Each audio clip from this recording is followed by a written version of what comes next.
ओशो, जिनकी कहानियाँ, जिनके उपदेश, जिनके प्रवचन हमारे जीवन को एक नई दिशा देते हैं, उन्हीं ओशो का एक छोटा सा प्रवचन है जिसका नाम है सत्य की वीणा। ये प्रवचन ओशो की पुस्तक से हम आप लोगों के लिए लेकर आए हैं अपने यूट्यूब चैनल आरटी सीखवाल पे। इस प्रवचन में ओशो कहते हैं, एक सन्यासी ईश्वर की खोज में निकला हुआ था और एक आश्रम में जाकर ठहरा। 15 दिन तक उस आश्रम में रहा, फिर वहाँ से उब गया। उस आश्रम का जो बूढ़ा गुरु था वह कुछ थोड़ी ही बातें जानता था और रोज उन्हीं बातों को दोहरा देता था। फिर उस युवा सन्यासी ने सोचा कि यह गुरु मेरे योग्य नहीं है, मैं कहीं और जाऊंगा।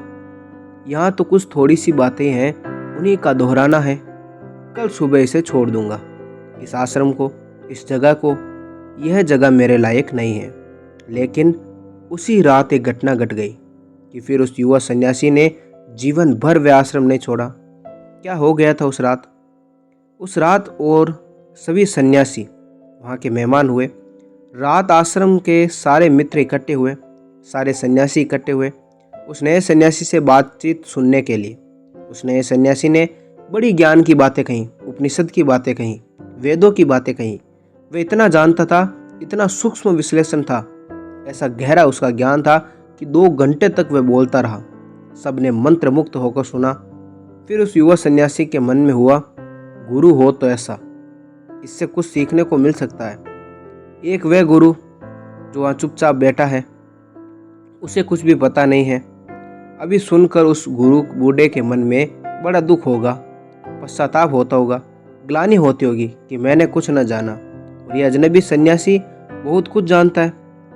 युवा सन्यासी ने सोचा कि आज वह बूढ़ा गुरु अपने दिल में बहुत दुखी है, हीन अनुभव करता होगा। तभी उस आए हुए सन्यासी ने बात बंद की और बूढ़े गुरु से पूछा कि आपको मेरी बातें कैसी लगी? बूढ़ा गुरु खिलखिलाकर हंसने लगा और कहने लगा, तुम्हारी बातें?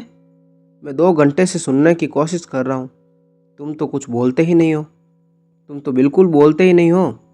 वह सन्यासी बोला, 2 घंटे से मैं बोल रहा हूँ, आप पागल तो नहीं हैं? वो मुझसे कहते हैं कि मैं बोलता नहीं हूँ। उसने कहा, हाँ, तुम्हारे भीतर से गीता बोलती है, उपनिषद बोलता है, वेद बोलता है, लेकिन तुम तो जरा भी नहीं बोलते। तुमने इतनी देर में एक शब्द भी नहीं बोला, एक शब्द भी तुम्हारा नहीं है, ये सब सीखा हुआ है। बोले, सब याद किया हुआ है। बोलो, जाना हुआ एक शब्द भी तुमने बोला नहीं। इसलिए मैं कहता हूँ कि तुम कुछ भी नहीं बोलते, तुम्हारे भीतर से किताबें बोलती हैं। एक ज्ञान है जो उधार है, जो हम सीख लेते हैं। ऐसा ज्ञान से जीवन के सत्य को कभी नहीं जाना जा सकता।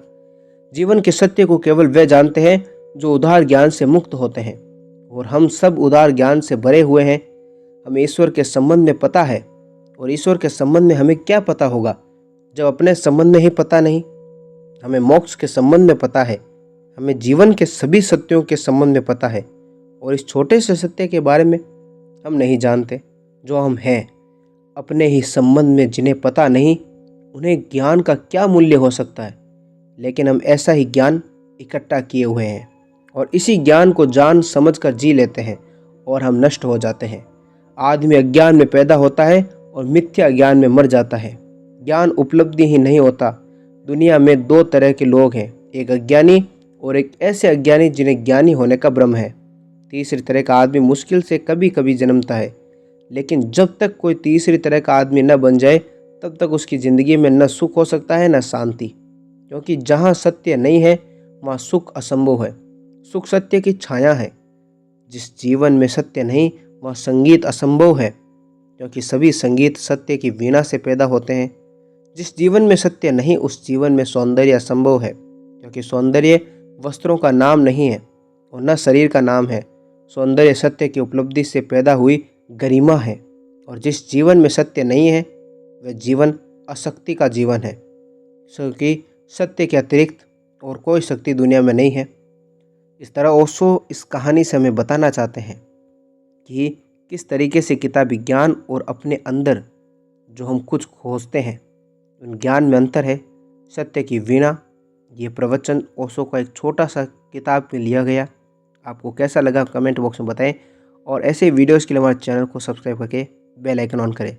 मिलेंगे एक नई वीडियो में, तब तक आप लोग अपना ख्याल रखें।